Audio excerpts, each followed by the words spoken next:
Very good. Yes. All right. So, yes, Josephine. In the reading, he tells us about what was happening in the Catholic Church at the time and why some people were.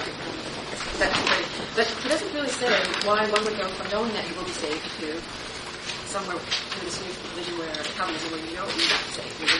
No, it's not a matter of individual choice here. There is a class struggle within the church against Catholicism. And out of it comes Protestantism, first Lutheranism and then Calvinism. It's not a matter of, these are real, so the origins and importance and significance of Protestantism is the reaction to the abuses of power by the clergy in the Roman Catholic Church. So that generates this alternative vision of Christianity, Protestantism, and that has this unintended consequences of laying the foundations of capitalism. It's what's difficult for me to understand how something like that can have so much force or so much power to change when you know that you have this afterlife and you follow this other doctrine that says... Well, we're in a world of continuing changing doctrines. Yesterday we believed in free markets. That would solve all our problems. Today we believe that, we have to have, bailouts and stimuli. That's the only thing that will save us. We are full of funny changes. Yeah. Okay. I'm going to move on. I'm going to catch up one day. Yes. Good. I just wanted to bring you that there is a real problem actually in the empirical demonstration of what Weber's saying. But as I say, it's such a brilliant and superb argument that that one has to take it very seriously. Good. Now I want to move on to a big issue that we've already addressed, this question of the origins on the one side and the reproduction, the continuation of capitalism on the other. It is really crucial that you understand this distinction. Because Weber sees this modern Western bourgeois rational capitalism as some unique phenomenon. He's therefore interested in its origins. Where did it come from? That is the question that obsesses him in this book. But once this capitalism is established, what? It reproduces itself of itself. It's like a machine. You create a machine and then the machine runs and runs and runs and runs and runs. And it doesn't stop. And it doesn't really even need religion anymore. Religion's significance, as we've already said, is legitimation. On 176-77, which we've already read, he's very clear that, in fact, religion plays this role of legitimation. But let us talk about this idea of capitalism as a machine. Let's turn to page 54. 54. Yes. Page 54, into the second new paragraph, line 4. Sienna. Are you there, Sienna? That's Sienna? Still less. 54, second new paragraph. Still less, naturally. Louder. Still less, naturally, we maintain that conscious acceptance and ethical matters of part of the individual, undetermined labors, and modern capitalist enterprises, condition of further existence of present-day capitalism. It's not a further condition it's not a condition for the further existence of capitalism. Once established, you don't need these things. Go on. The capitalistic economy of present day is an immense cosmos. Which the individual is born. Yes. Shh. As an individual, as an alterable order of things in which you must live. Let me come on. Let's do it together. Okay, no, stop. The capitalist economy. Are you ready? The capitalist economy of the present day is an immense cosmos into which the individual is born and which presents itself to him, at least as an individual, as an unalterable order of things in which he must live. It forces the individual, insofar as he is involved in the system of market relationships, to conform to capitalist rules of action. The manufacturer, who in the long run acts counter to these norms, will just as inevitably be eliminated from the economic scene as the worker who cannot or will not adapt himself to them will be thrown into the streets without a job. Who could have written that? Karl Marx and Friedrich Engels.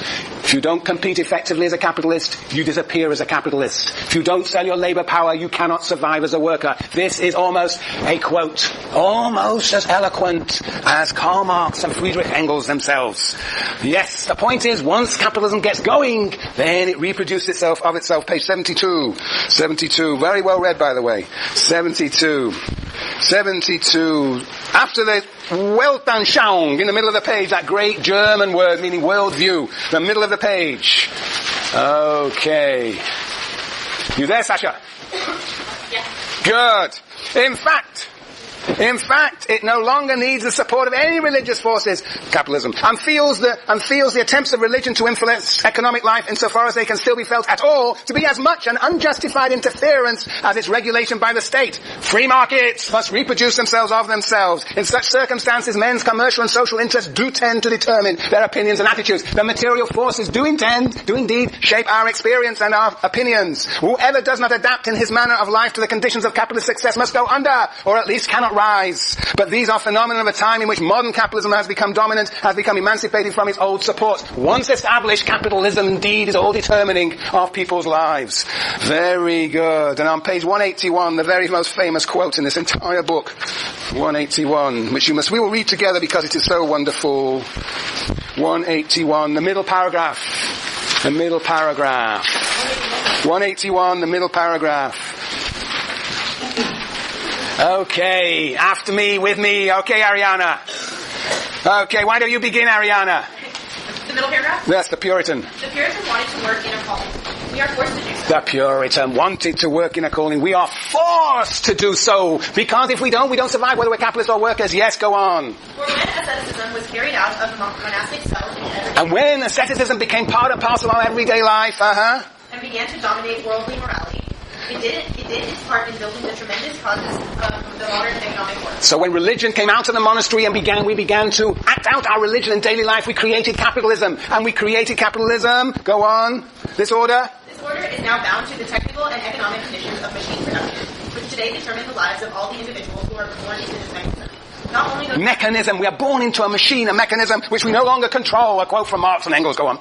Not only those directly concerned with economic acquisition, with irresistible force. That is, we are born into this mechanism with irresistible force. We enter into relations that are what?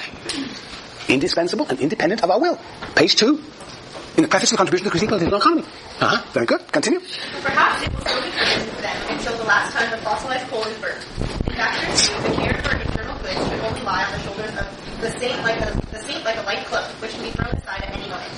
The fate decreed that the cloak should become an iron cage. Very good. Thank you very much. Beautifully read. The cloak became an iron cage. This light cloak, which was of course the religion, that this became one factor in the development of capitalism. But now we are trapped in this capitalism, in this mechanism, this machine. It is an iron cage. Yes. Capitalism, once established, reproduces itself, and religion, to the extent that it continues to exist, page 176, 177, acts as a sort of justification of capitalism.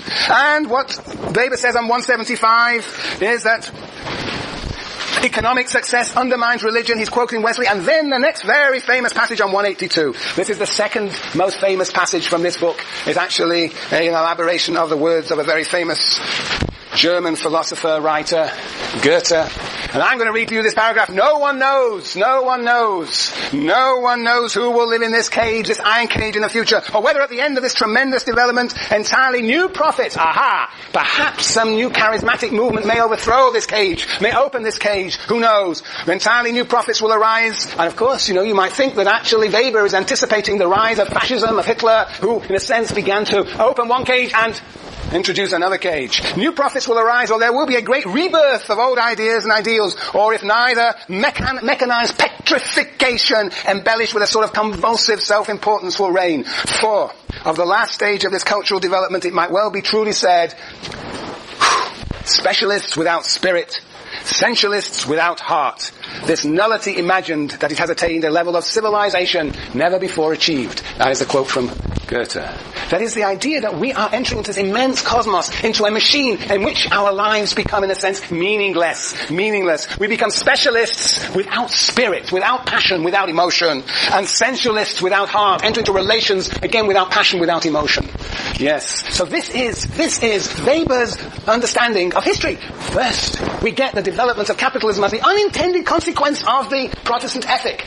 And then, once established, this immense cosmos, this machine, this mechanism traps us as we would be trapped in an iron cage, and lasts until the last ton of fossilized coal is burnt, until we cannot feed this machine anymore. Anticipating, you might say, environmental disaster. Yes. Tell me, after all that, hand waving, what is the difference between Weber and Marx? What is the difference between Weber and Marx, Jessica? talks about economy versus he talks about materialism. No, well, yes, look, here we go. Here's the origins of capitalism. Weber got one story, Marx another. Then we have capitalism, the machine. What's the difference between... It's not the issue of what's the difference, the fundamental difference between Marx and Weber in their understanding of capitalism. Both have an origin, both have this idea of a system. But what's the difference? What's the difference, Sanders? Marx anticipates revolution. And therefore change, break, rupture. And what comes after the revolution? Communism. We're no longer in a machine. We are making the world ourselves. So in a sense, Weber. So this is Weber. Whoops. That's true. Oh, I must relax. Yes. Yeah. Here are two pictures. I think they both have some story of origins. Weber is much more serious about origins. But once capitalism is established, it goes on forever until the last ton of fossilized coal is burnt. Whereas for Marx, we have origins. Different stories. It's a bit more messy in his account. But then what happens? Shum, shum, shum, shum, bang, and boo. Then we have happy people in relationship to one another, developing their rich potentials. Capitalism, followed by communism. And why? Because this mechanism of capitalism sows the seeds of its own destruction, generates class struggle, a rupture with capitalism leading to a new order. Whereas Weber goes, and he sees no future beyond capitalism. No one is obsessed with the past because he sees no future. Yes. And Marx, of course, is obsessed with the future and therefore is less interested in the origins. Yep. Okay? Okay, Mary. Good. Okay. Any questions about this? Is it clear, Bridget? In many ways, they are very similar. They are very similar. This idea of capitalism as a machine is very similar in both their analyses. They've even used, as I've tried to point out, Weber even uses the language of Marx, of wage laborers and capitalists entering into a relation. He doesn't use the word exploitation, but he might as well have done. But he doesn't see a future beyond capitalism. Whereas, of course, the whole point of Marx is that there is a future beyond capitalism, because capitalism sows the seeds of destruction, generates class struggle, giving rise, Bob's your uncle, to communism. Yeah. Okay, Sienna. Right. Any questions? Yes, Jane. So you think that Marx had a few influence with fighting about capitalism to assure communism against Weber? What was the purpose of investigating this question? What was the purpose of investigating this question? Because this thing here is so fateful for everybody's life. He wanted to know where it came from. But yes, that's a good question. What was his purpose? I think he's trying to understand the ways in which we as individuals in modern society are trapped in an iron cage and what room for maneuver there is within that cage. That's what we'll come to when we get to bureaucracy. What room for maneuver is there within that cage? But beyond the cage, he does not see possibility. And any attempt to go beyond the cage, as we will see, only intensifies the thickness of the walls of the cage. Yeah. That's a dramatic claim. Of course, quite hostile to, in a sense, the socialism of the period that is seeking revolution. For Weber, revolutions are going to intensify our bondage, not lead to emancipation. Very good. Is that like Foucault? Yes, it could say so. That's a good question. Keep it at the forefront of your temple. Yes. There are very close parallels, in a sense, between Weber and Foucault. Very good. And become much clearer in the essay on bureaucracy.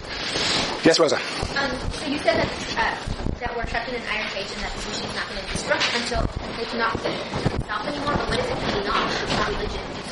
It's feeding on human activity, producing surplus for capitalists. Obviously, there'll be raw materials coming. That's the reference to the fossilized coal, right? I mean, it clearly needs raw materials to keep on going. And he's claiming, sort of metaphorically, well, perhaps we'll run out of materials, and then the whole thing will disintegrate, and we'll have nothing. He has no understanding of what that process might be, but clearly it does depend on certain things. Yes, very good. Look, okay, that's the story. That's the story of the whole book. We've done the whole book. And I really want to emphasize, why I bring in Marx, is that really Weber is obsessed about these origins. When it comes to the capitalism once established, it looks quite similar to Marx's capitalism, except that Marx has a dynamics to capitalism that leads beyond capitalism. Now, what is the significance of this book? It's been read so many times and misinterpreted and reinterpreted so many times. I want to give you four significances of this book. First, I think one can learn from this book the ways in which today Protestantism or religion does indeed justify the exploitation, in Marxist terms, or the extraction of surplus or extraction of effort from workers. That religion does play a role, as Marx and Engels will call an ideology, to justify capitalists pursuing their profit and the subjugation of workers. So there is, I think, an idea that Weber develops in the latter part of the book about religion as justifying